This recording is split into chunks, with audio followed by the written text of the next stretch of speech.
Beda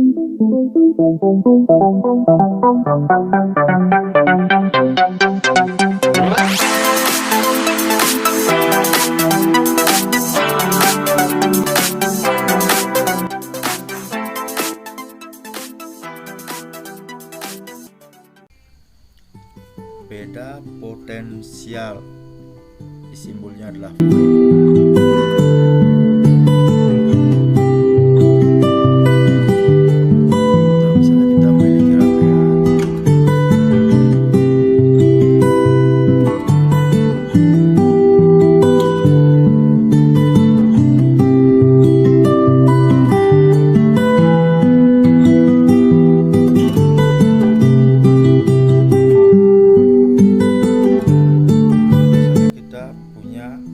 lampu. Nah, lampu ini akan bisa menyala apabila ada arus listrik yang mengalir. Nah, arus listrik akan mengalir jika ada beda potensial.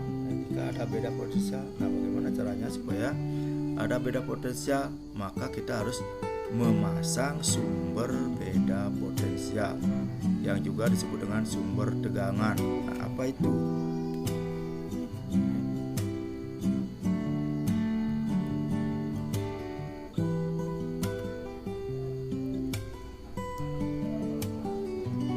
Nah, inilah sumber beda potensial.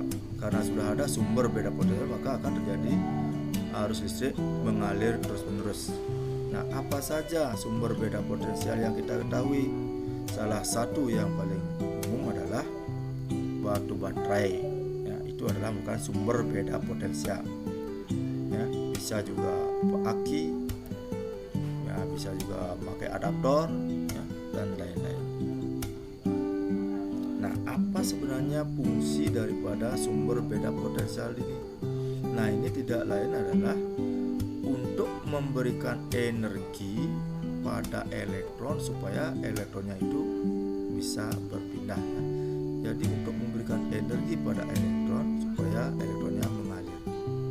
Nah, jadi besar kecilnya beda potensial ini adalah tergantung pada banyaknya energi atau besarnya energi yang diperlukan untuk memindahkan muatan listrik. Jadi kesimpulannya, besar kecilnya beda potensial adalah besarnya energi yang diperlukan untuk memindahkan tiap satuan muatan listrik. Ya, kalau kita rumuskan matematikanya, jadi V ini adalah beda potensial, W ini adalah energi, Q adalah muatan listrik.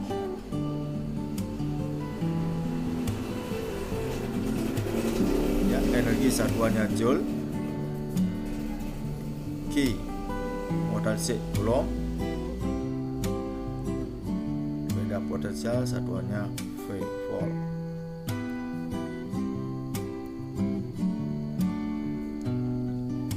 Nah, beda potensial juga merupakan besaran fisika pada listrik sehingga dia bisa diukur. Satuannya volt, simbol atau gambarnya ya seperti tadi, garis panjang pendek, yang panjang positif, yang pendek negatif. Alat ukurnya adalah voltmeter yang digambarkan V berada pada lingkaran, dirangkai secara paralel. Nah, yang bagaimana dikatakan rangkaian paralel kita akan pelajari.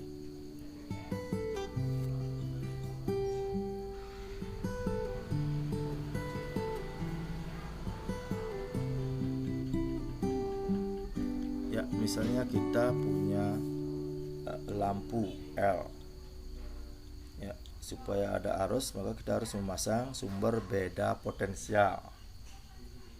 Ya, sumber beda potensial berarti sudah terjadi arus listrik ya. Nah, untuk mengetahui berapa beda potensial antara ujung-ujung lampu ini, kita harus pasang voltmeter secara paralel.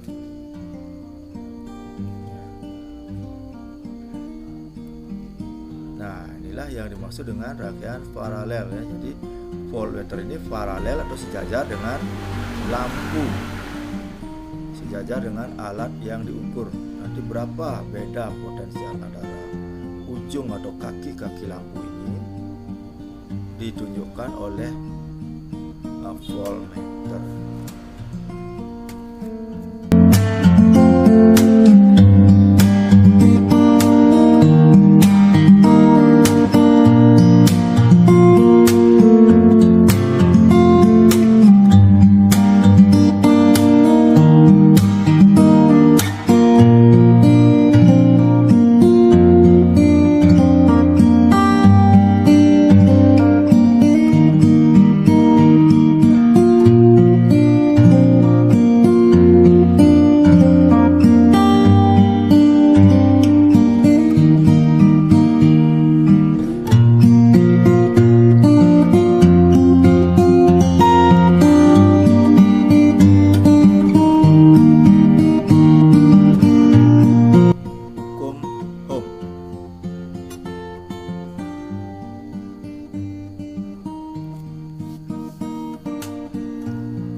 Nama seorang ahli fisika, tepatnya adalah George Simon Ohm.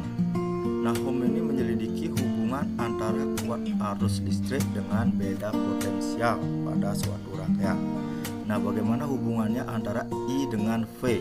Jadi dia dengan cara membuat rangkaian, ya percobaannya. Jadi dibuat suatu rangkaian.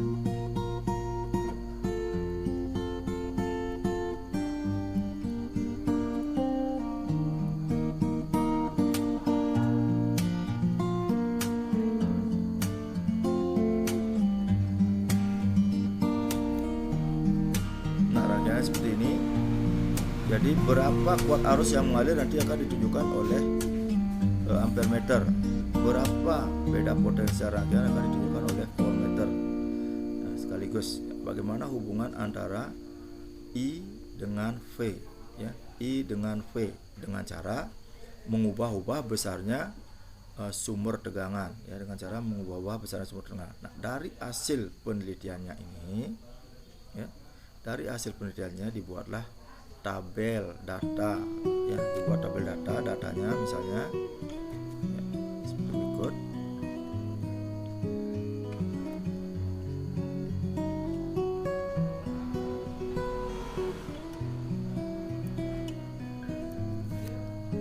Ya, berapa kuat arus yang ditunjukkan oleh ampere meter, di sini berapa beda potensial ujung-ujung rangkaian ya. Jadi misalnya dia mendapatkan yang nomor 1 ya, ampere meter menunjukkan 0,25 sedangkan V nya 0,5 ya. Yang kedua 0,5 V nya 1. 3 I nya 0,75 V nya 1,5. 4 I nya 1,5 V nya 3,5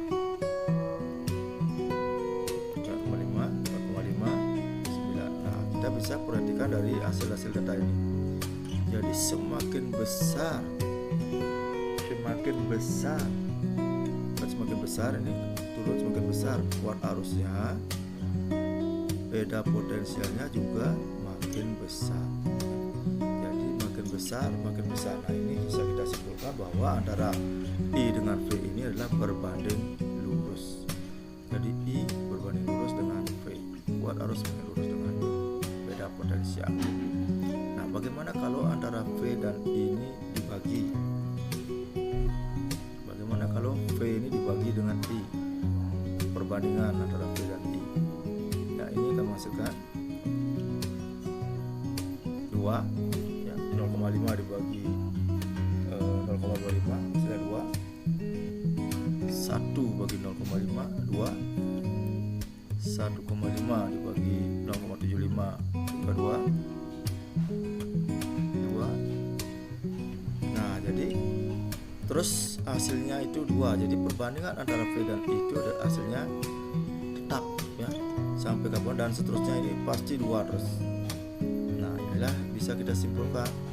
Jadi kesimpulan dari George Monfort, ya, yang pertama I berbanding lurus dengan beda potensial. Yang kedua, perbandingan antara V dan I, beda potensial dengan kuat arus itu selalu tetap, ya, selalu tetap. Nah, setelah diselidiki ternyata bahwa perbandingan ini adalah merupakan hambatan dari pengantar. Nah, inilah yang menyebabkan arus itu menjadi lebih kecil dari arus yang sebenarnya. Nanti disebutkan dengan huruf R. Nah, jadi inilah kesimpulan hukum Ohm. V per I sama dengan R. Jadi keterangannya beda potensial dalam volt, I kuat arus dalam ampere, R ini adalah hambatan dalam satuan omega yang dibaca ohm. Nah, ini juga merupakan besaran fisika. Ya, hambatan juga termasuk besaran fisika. Satuannya ohm, simbolnya perhatikan. Jadi simbolnya seperti gergaji, huruf R-nya. Jadi alat ukurnya ohm meter.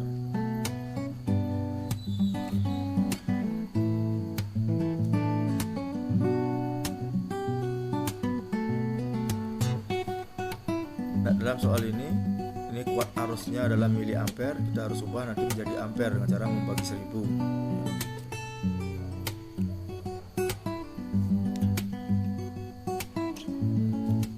Ya, diketahuinya I sama 15 miliampere menjadi 0,015 ampere, V 0,6 volt, ditanyakan R.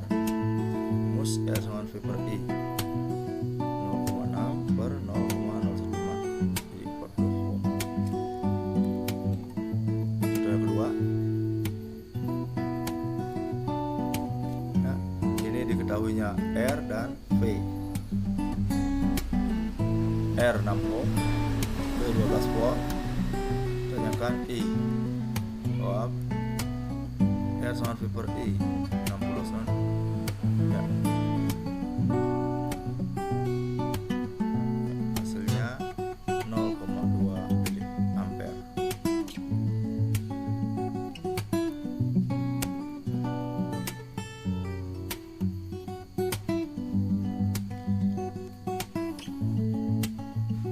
Faktor-faktor yang mempengaruhi hambatan suatu pengantar. Jadi yang sekarang diselidiki adalah suatu logam. Apa saja yang mempengaruhi besar kecilnya hambatan suatu pengantar. Misalnya dia mengambil logam dengan panjang tertentu. Nah, ini jenis logamnya disimbolkan dengan rho. Panjang logamnya dengan L. Luas penampang atau besar kecilnya logam ini dengan A. Dirangkai dengan ampere meter untuk mengetahui arus.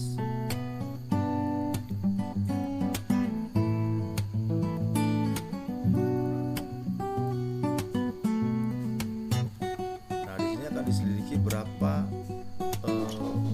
hambatan dari pengantar ini jika logamnya diganti-ganti, panjangnya diubah-ubah, dan besar kecilnya logam juga diubah-ubah.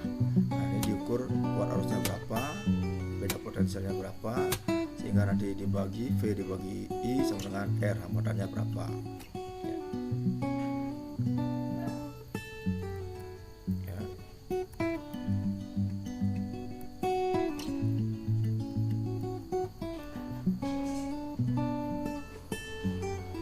Nah, dari hasil percobaannya disimpulkan, jadi didapat kesimpulan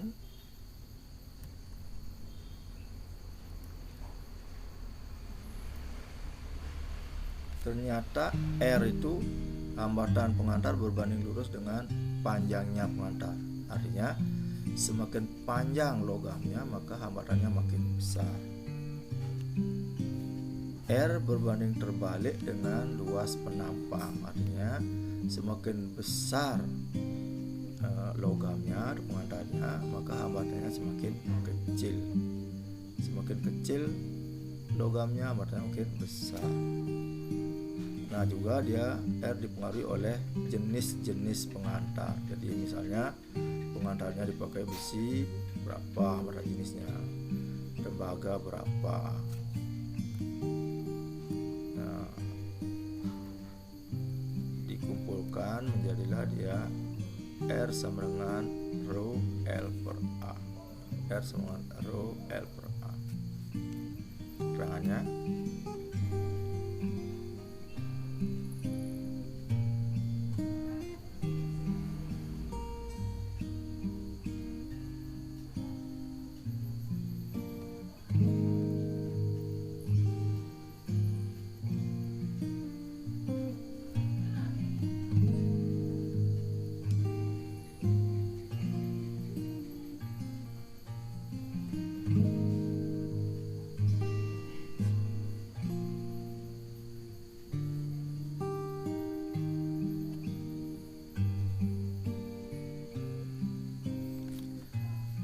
sudah kau pengantar panjangnya 200 meter, memiliki luas penampang 0,5 mm persegi. Bila hambatan jenis kawat 1,8 kali 10 pangkat 6 ohm meter, tentukanlah